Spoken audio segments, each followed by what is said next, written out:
오늘 하나님의 말씀은 마태복음 4장입니다. 신약 성경 마태복음 4장 1절부터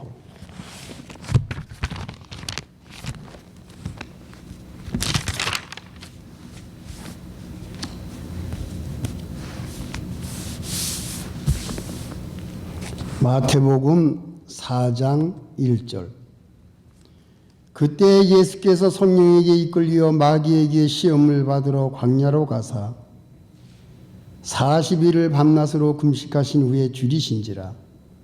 시험하는 자가 예수께 나와서 가로되 네가 만일 하나님의 아들이거든 명하여 이 돌들이 떡덩이가 되게 하라. 예수께서 대답하여 가라사대 기록되었으되 사람이 떡으로만 살 것이 아니요 하나님의 입으로 나오는 모든 말씀으로 살 것이라 하였느니라 하시니, 이에 마귀가 예수를 거룩한 성으로 데려다가 성전 꼭대기에 세우고 가로되 네가 만일 하나님의 아들이거든 뛰어내리라. 기록되었으되 저가 너를 위하여 그 사자들을 명하시리니 저희가 손으로 너를 받들어 발이 돌에 부딪히지 않게 하리로다 하였느니라. 예수께서 이르시되 또 기록되었으되 주 너희 하나님을 시험치 말라 하였느니라 하신대, 마귀가 또 그를 데리고 지극히 높은 산으로 가서 천하만국과 그 영광을 보여 가로되 만일 내게 엎드려 경배하면 이 모든 것을 내게 주리라. 이에 예수께서 말씀하시되 사탄아 물러가라. 기록되었으되 주 너의 하나님을 경배하고 다만 그를 섬기라 하였느니라. 이에 마귀는 예수를 떠나고 천사들이 나와서 수종드니라. 아멘. 여기까지. 잠깐 기도하겠습니다. 하나님 아버지, 감사합니다. 주의를 주셔서 우리 성도들 주님 앞에 모이게 해주시고 하나님의 말씀으로 은혜 받게 해주시고 찬송으로 우리 마음을 기쁘게 해주시고 감사함으로 하나님께 영광 돌리는 귀한 이 자리에 우리를 모아주셨사오니 이 시간도 저희 모두를 진리 가운데로 인도해 주시옵소서. 예수님의 이름으로 기도합니다. 아멘. 네, 성도 여러분, 일주일 동안 잘 지냈습니까? 예. 오늘 비가 와서 걱정을 했는데 그래도 비가 그쳐져서 우리가 비 안 맞고 예배당에 잘 오게 됐습니다. 오늘은 그 사순절의 의미에 대해서 은혜를 받고자 합니다. 지난 수요일 2일이 사순절의 시작이었습니다. 그래서 우리 성도들이 이 신앙생활에 있어서 이 사순절이 무엇인가를 알고 예수님이 부활하신 그 날을 우리가 기다리면서 이 날을 기념하는 이것이 우리에게 중요한 믿음의 생활이 아니겠느냐, 이제 그렇게 생각이 듭니다. 그래서 제가 오늘 세 가지로 사순절이 무엇이며 우리가 사순절을 지키면서 어떻게 믿음 생활을 해야 될 것인가 하는 것을 이제 간결하게 세 가지로 나누어서 설명을 하려고 합니다. 그런데 부활절을 앞둔 40일 전을 이제 사순절이라고 정한 이유는 그 수요일입니다. 주일을 뺀 부활절 앞에 40일이 이제 주일을 뺀 계산이 된 날짜로서 첫 수요일인데요. 왜 40일을 정했는가? 여기 오늘 본문을 보면은 예수님이 성령에게 이끌리어 마귀에게 시험을 받으러 광야로 가사 40일을 밤낮으로 금식하신 후에 줄이신지라. 이 예수님이 이 40일을 금식하고 밤낮으로 금식하고 줄이셨다라는 이것은 예수님의 공생애를 시작하는 고난, 그리고 기도, 그리고 예수님이 하나님께서 원하시는 뜻을 이루기 위해서 성령에게 이끌려, 이게 마귀에게 이끌린 게 아니고 성령에게 이끌려 마귀에게 시험을 받으러 광야로 가셨어요. 그러니까 성령에게 이끌림을 받아서 마귀를 만나 시험을 받은 광야에서 40일을 금식하고 고난을 당하신 겁니다. 이것이 사순절 40일을 정해진 가장 중요한 기준입니다. 이 40일. 그런데요, 이 40일이 성경에 많이 나옵니다. 노아가 방주를 짓고 문을 딱 닫고 나서 밤낮 40일 동안 비가 내렸습니다. 그래서 온 천지에 있는 생물들을 다 몰살시키는 그런 일이 40일 동안 있었습니다. 모세가 십계명을 받으려고 시내산에 올라갔을 때에 40일 동안을 산에 머물면서 금식하고 하나님께서 주신 돌판 2개 십계명을 받았습니다. 40일입니다.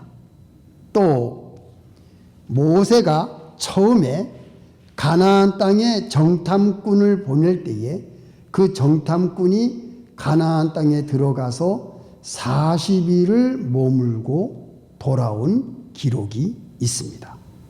그리고 모세가 죽기 전에 가나안 땅에 들어가기 전에 광야에서 몇 년을 그 이스라엘 백성들이 머물렀지요? 40년 동안 머물렀어요. 또 그리고 요나가 니느웨 성에 가서 너희들이 회개하지 않으면은 40일 후에 이 성이 멸망할 것이다. 경고를 한 것이 경고장이 40일의 노티스였습니다. 40일.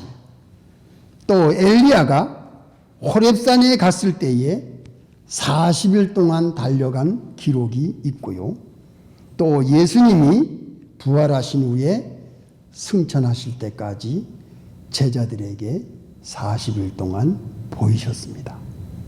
또 한국에서 기도원에서는 40일 금식 기도라라는 그러한 그 타이틀을 정해놓고 40일 동안 기도하는, 집회하는 그런 것이 우리에게는 아주 익숙하게 이 40일이라는 것이 우리에게 기억에 남아 있습니다. 이 40일 동안을 이제 그 사순절로 정해졌습니다. 이 정해진 것이 언제냐? 그 AD, 그 예수님이 이제 승천하신 후에 325년 니케아 공회 때에 이 40일을 정하다가 그 다음에 이제 그 종교 개혁 이후에 40일이 너무 길다. 우리가 이거를 좀 줄이자. 그래서 이제 부활절 전주일인 종료주일에 이제 고난주간이라 해서 일주일을 우리가 이제 금식하거나 또는 이제 우리가 모든 세상 일을 금지하고 이제 회개하는, 기도하면서 묵상하면서 그 고난의 기간을 우리가 가지는 것이 통상적인 지금 현대 교회의 우리의 믿음의 생활이고 또 가르침을 받고 있습니다. 이 40일 예수님이 시험을 받으셨는데 성령에게 이끌려서 시험을 받았지만 마귀를 대면을 했지만 3번 이 시험에서 예수님이 이기셨습니다. 예, 돌을 가지고 떡을 만드실 수 있는 능력이 있지만 예수님은 자기를 위해서는 돌로 떡을 만들지 않았어요. 왜? 이거는 마귀가 하는 이야기이기 때문에. 또 두 번째, 높은 곳에 올라가서 이렇게 떨어져도 내려와라. 그래도 발이 부딪히지 않게 할 것이다. 그러나 예수님은 마귀의 말을 듣지 않았습니다. 하나님을 시험하지 말아라. 그 다음에 마지막에 뭘 했지요? 그 다음에 경배하면 모든 것을 주겠다. 예. 마귀가 경배하면 주겠다는데 줄 게 뭐가 있겠어요? 완전히 속이는 거 아니겠어요? 물질적인 것에 예수님은 아무런 흔들림이 없이 마귀를 물리친 이것이 예수님이 40일 금식하신 후에 마귀의 시험을 이기시고 공생애를 시작하시게 된 겁니다. 자, 이것이 이제 사순절 40일에 대한 유래고요. 두 번째는 여러분들이 잘 이해를 못 하실 거예요. 그 3월 2일을 그 애쉬 웬즈데이라고 합니다. 이 애쉬 웬즈데이라는 것이 무슨 뜻이냐면은 재의 수요일이라는 말입니다. 재의 수요일. 이 재, 먼지, 그 다음에 티끌, 예, 이 흙, 이런 뜻이에요. 이 애쉬 웬즈데이가. 그러니까 재의 수요일이 무엇이냐? 이 날은 40일 동안은 흙과 먼지와 죄를 무릅쓰고 뒤집어 쓰고 머리에 뒤집어 쓰고 옷을 찢고 나는 하나님 앞에 죄받게 될 수가 없는 자입니다. 나는 하나님 앞에 진흙입니다. 나는 하나님 앞에 먼지 같은 존재입니다. 그래서 먼지와 티끌과 죄를 뒤집어 쓰고 회개하는 자세로 내려앉는 것이 죄의 수요일이에요. 옛날 사람들은 40일 동안 죄와 먼지를 뒤집어 쓰고 하나님 앞에 통회 금식하면서 40일을 견뎠습니다. 근데 오늘날은 그렇게는 하지 않지만 제2의 수요일이라는 이 뜻이 우리에게 무엇을 가르쳐주고 있습니까? 우리 한 사람 한 사람은 쯔찌, 헛골이, 일본말로 쯔찌와 헛골이, 너는 먼지다, 너는 죄다, 너는 한 줌의 흙이다. 예, 우리 몸이 이 세상을 떠날 때에는 화장을 하면은 죄가 되고 매장을 하면은 흙이 됩니다. 아무데도 쓸모없는 숨만 멎으면은 이 육신은 아무것도 쓸모없는 땅속에 묻혀지거나 불에 태워서 사라질 수밖에 없는 것이 우리의 육신의 생명입니다. 나는 창조주 하나님, 어마어마하신 엄청나신 하나님 앞에 내 모습을 볼 때에 나는 한 줌의 흙밖에 될 수밖에 없는 그런 존재입니다. 완전히 자기 자신이 죄라는 존재, 흙이라는 존재, 먼지밖에 안 되는 존재로 완전히 바닥에 엎드려서 옷을 찢고 통회하고 하나님 앞에 나는 이런 죄인입니다. 나는 아무 소망이나 희망이 없는 하나님 앞에서 나는 완전한 죄인입니다. 나는 하나님이 없이는 살 수가 없습니다. 나는 예수님의 공로를 의지하지 않고는 나는 삶의 목적이 없습니다. 이것이 뭐예요? 이것이 죄의 수요일의 기념입니다. 우리가 그런 존재밖에 없습니다. 에베소 2장 1절, 너희 죄로 죽었던 너희 영혼을 우리 예수님이 살리셨도다. 우리가 사실 영이 살아있는 사람이 사람이에요. 영이 죽어있는 사람은 육신이 살아있지만 그 사람은 살아있는 생명이 아니에요. 왜? 희망이 없어요. 제가 전에 장례식 좀 주례를 해봤습니다. 예. 장례식 주례를 할 때 이제 미국 사람들이 많이 모였기 때문에 이제 우리 장로님이 옆에서 이제 영어로 통역을 하면서 이제 장례식을 제가 이제 주례를 한 적이 있어요. 그 장례식을 할 때 보면은요,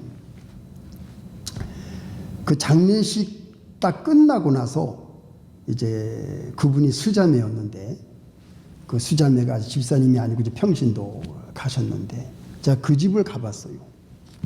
돌아가시면 이제 그 집을 다 이제 처리를 하니까 우리가 이제 가서 도와주고 했는데, 이야, 이분이 정말 예수님을 잘 믿고 떠났는데요. 그 집을 가보니까 옷이 어마어마하게 많더라고요. 옷도 많고 집안에 그 살림살이가, 화려한 살림살이가 얼마나 많은지. 예. 그 물건들이 독일에서 온 것 같아요. 이 수자매 남편이 독일 미군 군인이었던 것 같습니다. 여러분, 그 독일에서 살다가 오신 분 계시죠? 이 독일의 물건들이 말이죠. 저는 그거 처음 봤어요. 그 독일에서 만든 물건들을 메이드 인 절민인데 굉장히 화려하고 고풍이고 참 너무너무 아름다운 물건들이 많아요. 유리로 만든 그 조각품들이 얼마나 많은지 몰라요. 저는 처음 봤습니다. 그런 물건들을. 야, 그런 물건들을 많이 가지고 계신 그분이 그걸 놓고 가셨으니 얼마나 가슴이 아팠겠어요. 예. 참, 그걸 생각하니까요. 제가 거기서 깨달은 게 있습니다. 아, 우리가 떠날 때가 가까우면은 이 세상 물건은 다 놓고 가야 되는구나. 내가 사랑했던 것, 내가 아꼈던 것, 내가 좋아했던 것, 이 육신적인 물건들은 내가 숨만 딱 먹고 눈 딱 감으면은 그걸로 땡! 끝이에요. 예. 내가 숨만 먹고 이 세상을 딱 떠나면은 내가 가지고 있던 것, 내가 보았던 모든 세계, 내가 좋아했던 모든 것들이 그냥 한 번에 다 사라지는 것이 이것이 인생 아니겠습니까? 우리 김선 목사가 고등학교 시절에 우리한테 이런 말을 하더라고요. 어머니, 아버지, 내가 눈을 딱 감으니까 아무것도 안 보여요. 예, 아무것도 없는 겁니다. 다 없어지는 겁니다. 우리 눈에 보이는 것들이 다 없어지는 겁니다. 그러니까 우리가 죄를 뒤집어 쓰고서 하나님 앞에 자복한다는 것은 무엇이냐? 눈에 보이는 세상을 우리가 표준해서 사는 게 아니라는 거죠. 예수를 믿는 사람들은. 눈에 보이는 데에 표준을 두고 살지 않고 우리는 보이지 않는 세계를 표준하고 사는 사람들이라는 거죠. 이야, 여러분, 이게 무슨 말인지 깨달아지죠. 예. 우리 믿는 성도들은 눈에 보이는 것이 전부가 아니라는 거죠. 그러니까 안 보이는 세계, 내가 눈을 감으면 다 없어지는 것들, 이것이 내 것이 아니고 이것이 내가 사랑할 것이 아니라는 거죠. 여러분, 무슨 말인지 이해가 됩니까? 예. 안 보이는 세계를 동경하고 사랑하고 거기에 관심을 두고 거기를 추구하고 거기를 우리가 소망을 가지고 사는 것이 우리 믿는 성도들의 참된 믿음이 아니겠느냐. 예.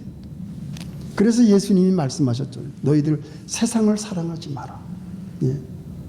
우리는 예수님을 사랑하고 보이지 않는 그 천국을 우리가 소망을 두고 안 보이는 세계에 우리가 관심을 두고 살아갈 때에는 우리의 신앙의 생활이 싹 달라집니다. 싹 달라져요. 변하게 돼요. 예. 아, 내가 지금 보고 있는 것들은 다 없어질 것이구나. 예. 거기에 우리가 관심 둘 수가. 이것이 이 재와 먼지와 티끌, 흙, 내 자신을, 보이는 나 자신을 바라볼 때에 나는 이러한 존재구나 할 때에 우리는 보이지 않는 세계를 추구할 수가 있다는 거죠. 이게 두 번째의 핵심입니다. 우리는 그러한 믿음을 가지고 나아갈 때에 아무것도 부러울 것이 없어요. 아무것도 부끄러울 것이 없어요. 우리는 그 누구도 나와 같이 비교할 필요가 없어요. 부자가 뭐냐? 돈 많은 사람이 부자예요. 가난한 사람이 뭐냐? 돈 없는 사람이 가난한 사람이에요. 그러면 잘 사는 사람은 무엇이냐? 부자가 잘 사는 사람이고 가난한 사람이 못 사는 사람이 아니에요. 잘 사는 사람이 누구냐? 잘 사는 사람은 하나님을 섬기고 예수님을 사랑하면서 형제 자매와 우애하고 사이좋게 교제하고 사랑하고 위로하고 도와주고 함께 예수 그리스도 안에서 가족으로 나아가는 이것이 잘 사는 사람들이에요. 바로 누굽니까? 우리들입니다. 우리들이 잘 사는 사람들이에요. 왜? 우리는 있으나 없으나 우리는 그걸 초월했기 때문에. 죄의 수요일이라는 것이 참 이렇게 중요한 의미를 가지고 있어요. 자, 마지막은 뭡니까? 세 번째. 자, 이 고난 주간의 우리의 태도입니다. 예수님이 부활하시고 예수님이 고난당하시고 예수님이 십자가를 지신 그것을 우리가 마음속에 회상하면서 우리가 어떻게 이 부활절을 맞이할 수 있는 마음의 준비를 해야 될 것인가? 그것입니다. 첫째, 절제하는 생활, 또 금식도 할 수 있습니다. 기도 속에 꼭 회개하는 기도를 우리가 해야 되겠습니다. 그리고 예수님의 십자가에 내가 동참하겠습니다. 그리고 참회하고 그 다음에 금욕, 그 다음에 슬퍼하는 마음, 내 마음의 슬픔을 가지고 눈물을 흘리면서 하나님 앞에 죄 용서함을 비는 것, 그리고 어려운 사람, 나보다 어려운 사람들을 도와주고 구제하는 것, 그리고 세상 노래를 금하는 겁니다. 그리고 오락을 금하는 겁니다. 그리고 모든 잔치를 금하는 겁니다. 그리고 경건하게 기도하면서 회개하면서 모든 것을 절제하고 즐거운 일들, 세상적인 기쁜 일들, 세상의 오락들, 그리고 화려한 쇼핑, 이런 거, 세상적인 모든 것을 다 일단 중지하는 겁니다. 그래서 예수님이 부활하신 그날까지 예수님의 고난에 내가 동참해야 되겠다. 그리고 내 죄를 살피고 내 자신을 바라보면서 하나님 앞에 깨끗하게 나의 모든 죄를 용서받은 후에 무엇입니까? 우리가 서로 화목하는 겁니다. 하나님과의 화목, 또 예수님이 우리의 중보자가 되어 주셔서 우리의 죄를 사해 주시고 우리 형제와 자매와 서로 화목하고 교제하고 그리고 죄사함 용서받은 기쁨으로 우리가 환하게 기쁨과 감사가 넘치는 가운데 부활절을 맞이하는 것이 사순절의 참된 의미가 있는 겁니다. 사랑하는 성도 여러분, 오늘 우리가 이 말씀을 받고 이제 부활절 4월 17일까지 아니요, 1년 내내 우리는 하나님을 항상 바라보고 예수님을 내 마음에 상고하면서 그 예수님의 고난에 우리가 동참하기를 원하며 회개하는 기도와 절제의 생활 속에서 경건한 우리의 모습을 다시금 살펴서 만들어 나가서 깨끗하게 하나님과 사람 앞에 부끄럽지 않은 아름다운 믿음의 생활을 이 사순절에 우리가 만들어 나가야 되지 않겠는가 하는 것을 오늘 우리가 배우게 되었습니다. 다 같이 기도하시겠습니다.